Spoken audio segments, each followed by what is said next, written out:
అప్పటికి ఇప్పటికి అంటే మీ బాడీ స్ట్రక్చర్ కానీ ఎక్కడ ఏం పెద్ద మార్పు కనపట్లేదు. ఏంటి మీ ఆరోగ్య రహస్యం, మీ విజయ రహస్యం?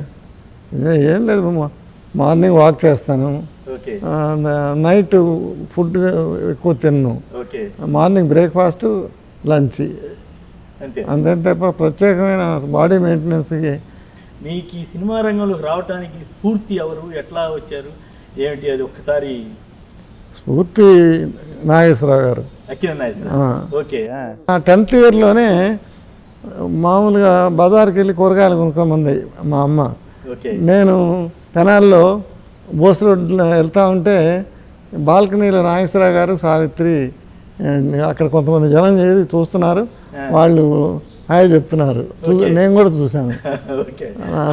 ఆ తర్వాత అప్పటికి 10 ఇయర్సే కాబట్టి మనకి అలాంటి ఉద్దేశాలు సినిమాలు యాక్ట్ చేయాలని అప్పటికి లేదు. తర్వాత నాగేశ్వరరావుని మళ్ళీ నేను తోడుకోడల సద్దినోత్సవానికి వస్తే చూశాను తెనాల్లో. తెనాల్లోనే.